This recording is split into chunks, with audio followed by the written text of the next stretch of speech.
Madame la députée, la parole est à Monsieur Régis Juanico du groupe apparenté au groupe socialiste et apparenté.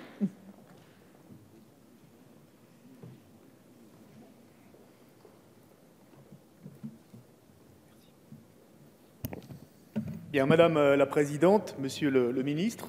Madame la Rapporteure, mes chers collègues. D'abord, merci au groupe MoDem et à la rapporteure Sarah El Haïry de cette proposition de résolution qui nous permet de débattre à nouveau de l'engagement citoyen et de la vie associative dans l'hémicycle. La vie associative dans notre pays est forte de l'engagement quotidien ou plus ponctuel de 13 millions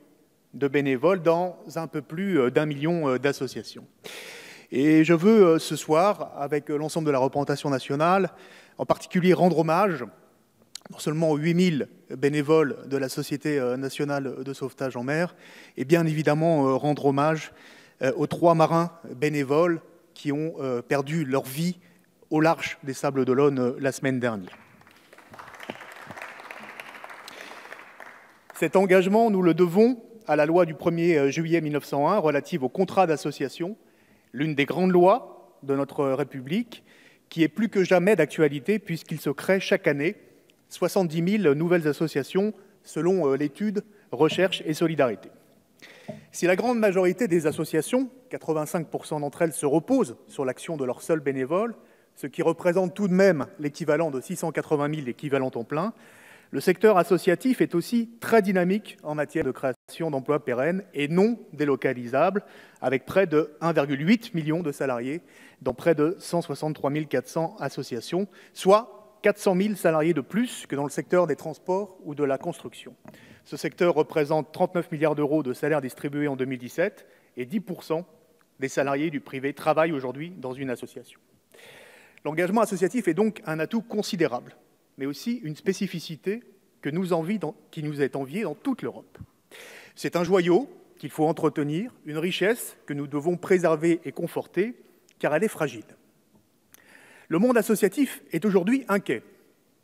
et un certain nombre d'évolutions récentes évoquées dans le paysage associatif français 2018, qui vous ont été présentées récemment, Monsieur le Ministre, doivent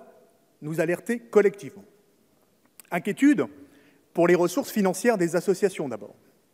L'étude montre que les financements publics ont pour la première fois baissé en volume entre 2006 et 2017, avec une forte diminution des subventions qui ne représentent plus que 20% des ressources des associations, contre 34% en 2005.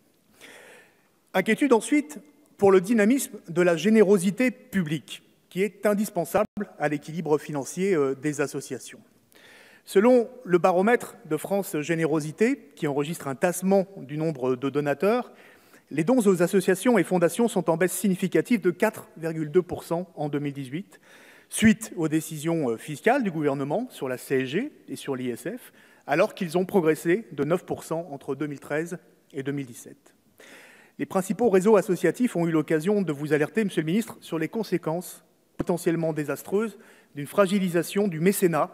à travers un certain nombre de pistes des réformes qui ont été évoquées dans les rangs de la majorité, que nous avons écartées dans un premier temps fin 2018 en commission des finances, mais qui semblent redevenir d'actualité pour le projet de loi de finances 2020. Inquiétude, enfin, pour l'emploi associatif, qui stagne pour la première fois en 2017, tout comme le nombre d'associations employeuses,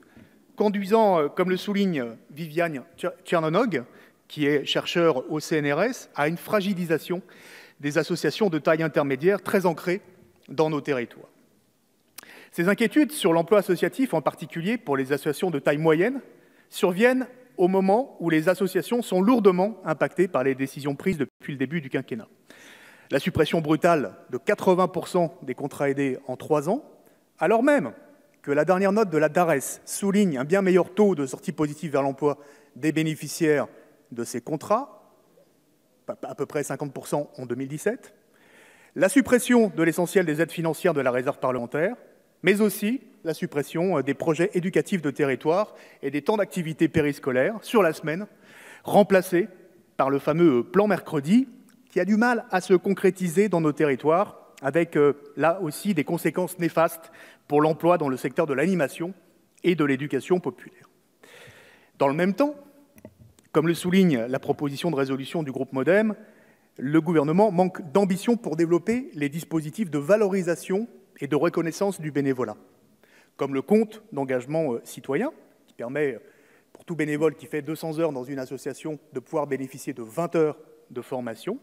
mais aussi le congé d'engagement associatif, qui permet à des salariés, s'il y a un accord d'entreprise, de pouvoir avoir une rémunération sur 6 jours où ils se mettent à disposition de leur association. Manque d'ambition sur la communication de ces outils qui ont été votés il y a 3 ans, mais surtout manque d'ambition budgétaire. Je souhaite avec vous, Madame la rapporteure, que les choses aillent plus vite, en particulier sur ces dispositifs, mais aussi sur le fléchage des montants des comptes inactifs des associations vers le Fonds de développement de la vie associative, pour que cette disposition dont nous avons inscrit la perspective dans une proposition de loi récente sur l'engagement associatif ne se perde pas dans les limbes de l'administration. Le gouvernement nous doit un rapport et j'espère qu'il interviendra très prochainement. De même, au moment où s'esquisse le projet sur les retraites et que la piste d'une bonification de trimestre est évoquée pour les aidants familiaux, je souhaite que les bénévoles responsables, qui donnent parfois 20, 30 ou 40 ans pour l'intérêt général, ne soient pas les oubliés de cette possibilité de majoration, même symbolique. En ce qui concerne à présent le service national universel, qui est plus que jamais d'actualité, son expérimentation commençant aujourd'hui. Cette expérimentation concerne 2000 jeunes volontaires, garçons et filles de plus de 16 ans, dans 13 départements pilotes. La première phase de 15 jours, dans des centres dédiés, est censée constituer un rite de passage à la citoyenneté, selon les mots du secrétaire d'État Gabriel Attal. Cet engagement présidentiel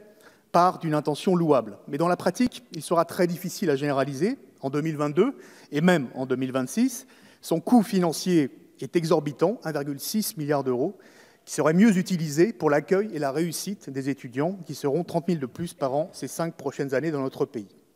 Gabriel Attal a annoncé la semaine dernière un coût de 4 millions d'euros pour l'expérimentation en 2019, pris sur le programme 163 « Jeunesse et vie associative ».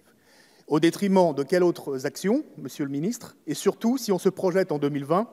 avec 40 000 volontaires attendus, le coût financier atteindrait 80 millions d'euros. Et là, comment ne pas rejoindre les inquiétudes de la Cour des comptes sur le risque que ce financement pourrait faire peser sur la montée en puissance du service civique? Au lieu de créer avec le SNU une nouvelle obligation fourre-tout, nous considérons qu'il faut s'appuyer sur l'existant et conforter le parcours de citoyenneté instauré par la loi Égalité et Citoyenneté votée en 2017, avec une étape clé, le volontariat de service civique. Ce parcours citoyen prévoit la remise d'un livret civique aux collégiens avec le diplôme national du brevet permettant de récapituler les engagements, notamment associatifs, des jeunes. Mais le ministre Blanquer n'a pas souhaité mettre en œuvre pour l'instant ce dispositif, même s'il s'est dit ouvert, plus que ses services d'ailleurs, pour envisager son application en 2021. Pourquoi attendre 16 ans, alors que ce parcours citoyen doit démarrer dès le plus jeune âge? Le SNU favoriserait un brassage social, mais n'est-ce pas le rôle de l'éducation nationale que d'assurer la mixité sociale scolaire?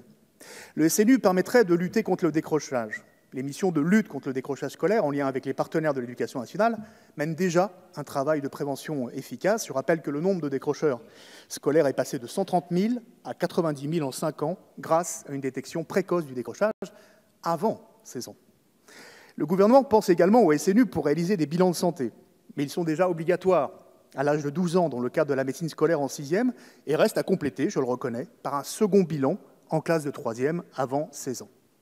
On évoque les gestes de premier secours et des réflexes en cas de crise, mais leur apprentissage est déjà inscrit, noir sur blanc, dans le Code de l'éducation nationale. Dès l'école, puis au collège, il existe une sensibilisation aux gestes qui sauvent et une formation notamment par le dispositif PSC1, Prévention et secours civique de niveau 1, puis au lycée, avec une formation complémentaire. On peut toujours faire mieux, bien évidemment. En ce qui concerne, enfin, les activités sportives, les élèves du premier degré, mais aussi du second degré, en pratiquent régulièrement, il faudra aussi là qu'ils en pratiquent plus, à l'école, dans le cadre de l'éducation physique et sportive, mais aussi dans le cadre du sport scolaire. On le constate, et je ne vais pas faire un inventaire à la Prévert, le SNU est redondant avec de nombreux dispositifs existants au sein même de l'éducation nationale ou dans le cadre des journées défense et citoyenneté. Mais surtout, il est redondant, même s'il a été intégré en phase 3 avec le service civique mis en place depuis 8 ans. Celui-ci doit encore monter en puissance au-delà même des 150 000 jeunes actuels, sans avoir à inventer une nouvelle usine à gaz coûteuse. Nous avons aussi des interrogations, Monsieur le Ministre, sur comment le dispositif du SNU sera géré par les fonctionnaires des services déconcentrés de l'État, et en particulier ceux de la jeunesse et des sports, puisque vous savez qu'il y a une circulaire du Premier ministre qui prévoit que ceux-ci seront fondus bientôt dans le ministère de l'Éducation nationale, donc auprès des recteurs, mais aussi avec un certain nombre de missions qui seront exercées auprès des préfets. Donc là-dessus, est-ce que vous pouvez nous assurer que le SNU sera bien suivi par les fonctionnaires des services déconcentrés de l'État, eu égard à l'ensemble de ces réserves que je viens de vous énoncer sur le service national et universel, et malgré le fait que la rapporteure pose de très bonnes questions dans sa proposition de résolution ce soir, bien évidemment, sur le compte d'engagement citoyen et sur le fonds d'expérimentation à la jeunesse, nous nous abstiendrons, c'est-à-dire que nous ne voterons pas contre la proposition de résolution, mais nous nous abstiendrons au titre du groupe socialiste et apparentés. Merci, monsieur le député.